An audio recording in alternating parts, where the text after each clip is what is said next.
Barnard is the liberal arts college for women, located in Manhattan and right across the street from Columbia University. There is no other liberal arts college that is connected so intimately with a major research Ivy League university. They can literally walk across the street, enjoy one of the greatest libraries in the world, work in all the cutting-edge science labs. And then you're in New York City. We're one of the greatest cities in the entire world. Getting to go and see a painting that you learned about in art history, or going to see a church that you read about in religion, it doesn't get any more realistic than that. The beauty about being at Barnard and having that liberal arts education is the diversity of classes that you can take in any given semester. It's about experimentation. It's about bringing together ideas and thoughts and hypotheses from all realms of human experience, and really asking students to put these various pieces of the world together in a way that makes sense for them. I was surrounded by women that I not only wanted to talk more with, I almost wanted to emulate. You are constantly in this presence of really intelligent women. You're also in this presence of really intelligent men. And it creates a very interesting dynamic. It's kind of like you're almost destined to make history in some way. And I'm excited to see what history I will make. Hillary Clinton was here, Meryl Streep, Sheryl Sandberg, the COO of Facebook, and President Obama. When Oprah Winfrey wanted to talk about the next generation of women leaders, she wanted to be here. When the White House wanted to have an economic summit on women, they came here. They come here because they know we have the kind of students that will represent them well and that will represent really the future of women in the country and the world. We are living during a time when the world is only going to become more globalized, more interdependent, and more interconnected.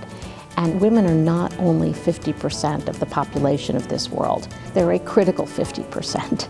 In the United States, we have many opportunities to convene together, to get groups of women together and talk about women's issues. In other parts of the world, those forums don't necessarily exist. So we decided to replicate this forum in other parts of the world. We launched our first symposium in 2009 in Beijing, China. And we try and think about what part of the world might really benefit from this kind of a conversation. Our first goal is really just to serve as a convening forum, to get wonderful speakers together and to bring together the women of that region to hear these speakers, to be inspired by them, to take their stories and spread them around. We want to take those stories back to our students in the United States, and we feel a particular mission to bring younger women into the conversation and start thinking about moving into leadership positions in whatever fields they want to pursue. We're also hoping that over time, we start to create a powerful network of women leaders, moving beyond their region to interact with these other leaders from other parts of the world, and so that we really become this global network of amazing women.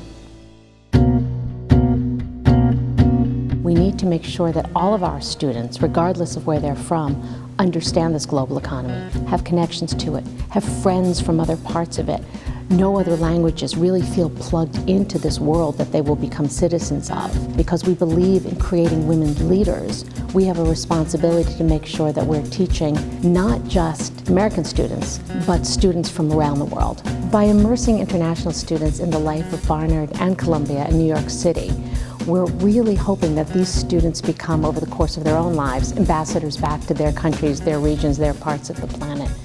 We hope they become ambassadors for women's education. We hope they really come to appreciate the liberal arts. We hope they appreciate the freedoms that they get to experience, not just at Barnard, but in the United States more generally, and that they carry these values back home with them.